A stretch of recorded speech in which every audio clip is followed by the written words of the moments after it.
Welcome back to today's anatomy question. I'm Lizzie Lassiter. Joining us is the stellar Mary Richards. Hi, Mary. Hi, Lizzie. Thank you for being with us today. I'm going to show you the websites, 1, 2, 3, and then we will jump in. Let me tell you what the question is today. The question is why or how, it's better said, how does wearing a bra, an underwire bra, change my posture? Okay, what is this actually doing to us? Juicy question. I texted Mary last night. Real You did. question. Okay, this is Mary's website. You should go here and follow along with everything Mary is doing, yogawithmaryrichards.com. And then this is our website for the newsletter, experientialanatomy.yoga. We send out all new videos and deals about our flagship course, Experiential Anatomy Lives Here, calling all anatomy nerds. And then my website is here, Lizzie, Lizzie .yoga. Here's it, coffee stain. Oh, my little card. Hopefully, you're going to go here, Lizzie.yoga, and sign up for my free Sunday newsletter, which is called Rest with Lizzie Lassiter. All right, Mary Richards. Last night, I went to an event where I had to dress like a grown-up. And on those rare occasions, I wear an underwire bra to try to look presentable when I was appearing as the wife of my talented architect husband. So as you can imagine, I'm kind of, a yoga teacher from California who works from home, who's over 40, has 2 kids. Like there's, we're talking about comfy sports bra situations usually.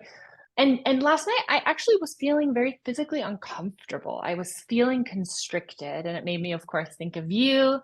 We want to talk today about the female anatomy. So we're not, we want to be inclusive, gender identity, but today is an anatomical conversation. So we're talking about XX, female bodies. What's going on? Familiarize us maybe with this part of the body. Sure. And what is the bra strap and underwear? What is it doing to us in terms of how we feel and how we move? You mean torturing us? That's what you mean? Yeah. Well, okay. So it's such an interesting thing, right? So I am not from California. I am from Virginia. And we have I came up with very particular ideas about how ladies were supposed to present themselves. And underwire bras are pretty much the bane of people's existence. And there's a reason, there are several reasons for that. Okay, so first of all, when we breathe, which hopefully we do, several times a minute, every minute for the day, what happens in order for us to take breath in is our rib cage needs to expand. And that expansion of the rib cage is what stretches the tissues of the lungs and allows breath to rush in. And then with exhalation, what happens is our rib cage relaxes, and it's just a passive recoil, if you will. So when we think about that, and that we have a rib cage that goes, from the base of our neck to the top of our waist, we hopefully get an idea that it's not such a great idea to wear constrictive, tight clothing around our chests, because that's going to inhibit that expansion of the rib cage. It's actually going to interfere with your ability to breathe. So there's that. The other thing is, what do you think in a bra? Okay, when you wear a bra, you're wearing a bra maybe because you're going out in public and you don't feel comfortable not wearing a bra. I know that if I went out in public not wearing a bra, especially if I lived in certain places, the modesty police would be called, and I'd end up with 2 black eyes and a concussion because they need their own zip code, right? Okay. So I wear a bra for comfort and support. So, but when you wear a bra, what do you think the intention, Lizzie, is of wearing the bra functionally? I mean, I always thought it was to make the silhouette in the clothing look better, to Yes. sort of shape my shape. Yes, to lift and separate and all of that business. So when you think about a bra, what do you think is the primary supporting feature of a bra? What aspect of the bra supports the breast tissue? I would think it's the straps that are lifting up. What if I told you it was the band? Okay. Okay, this is why band size is so important. Yet, if it's the band that's holding up the weight of the breast tissue, and understand that if someone has a D cup, a single D cup, for instance, that breast tissue weighs 15 to 20 pounds. Wow. Yeah, boobs are heavy.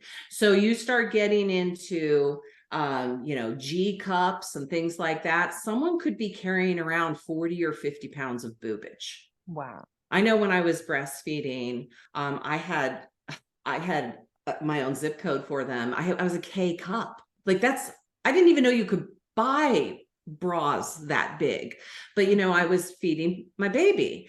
And so it was a lot. And thankfully I never had upper back pain because I do a ton of push-ups. Mm-hmm.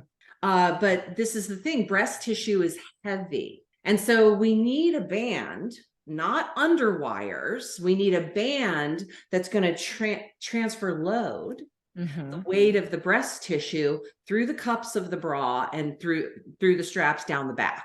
But what happens for a lot of us is there's a band size issue. The band size is too tight or too loose.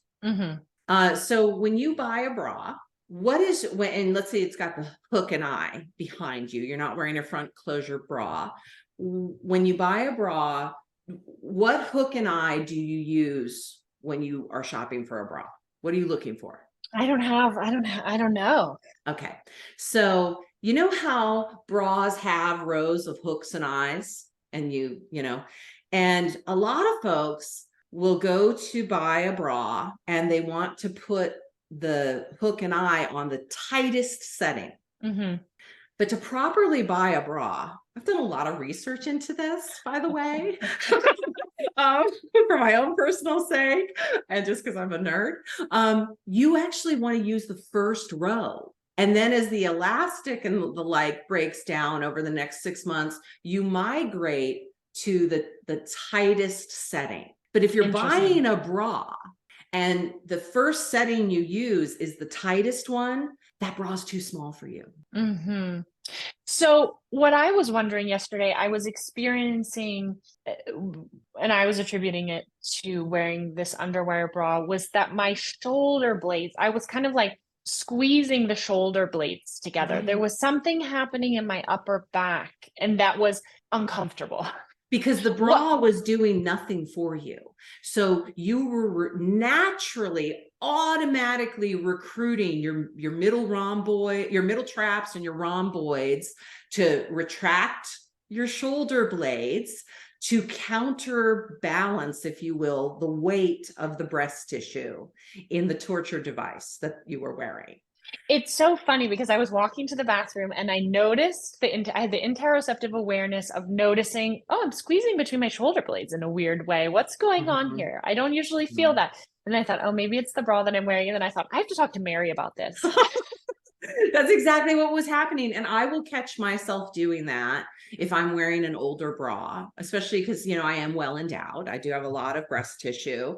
And I haven't worn, though, an underwire in decades. I can't even remember, because the problem with underwire, and they may be wire, actual metal wire, or they may be a plastic. Not only can they pop out of the seams and stab you uncomfortably, but they also chafe and compress the lymphatic structures in your breast tissue in such a way that it can interfere with your lymphatic fluid dynamics.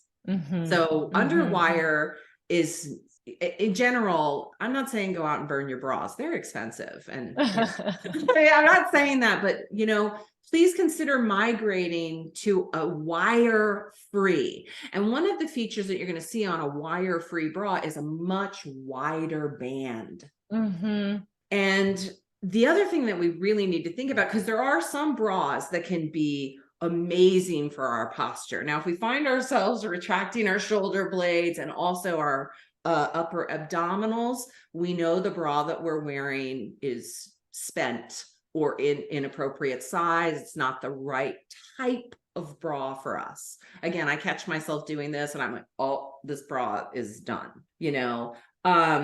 and also, breasts have different shapes. Some folks have bell-shaped breasts. Some folks have, more ball shaped breasts. They're rounder. We have different types of breast tissue. And so the shape of the bra actually needs to make sense for your body. Just like when you go to buy shoes, I don't know many people who have toes that come into a point, They look so cute, Mary. Same thing with bras, right? A balconette underwire can be a beautiful undergarment. And it's fine if you're going to wear that for a short period of time before you're going to take it off. That's one thing, but you don't want to wear it for hours and hours, because the first thing you're going to do when you get home is you're going to be like, I got to get out of this bra. How many people do that when they get home from the office? I got to get out of this bra. I got to get out of these shoes. I got to get out of these pants. And now there are some bras that are called posture corrector bras. And it's so funny that you sent me this text last night. It was pretty late for you when you sent them because, of where you're located and where I'm located. I had just read an article in PubMed yesterday morning, about data. Do posture correcting bras really work?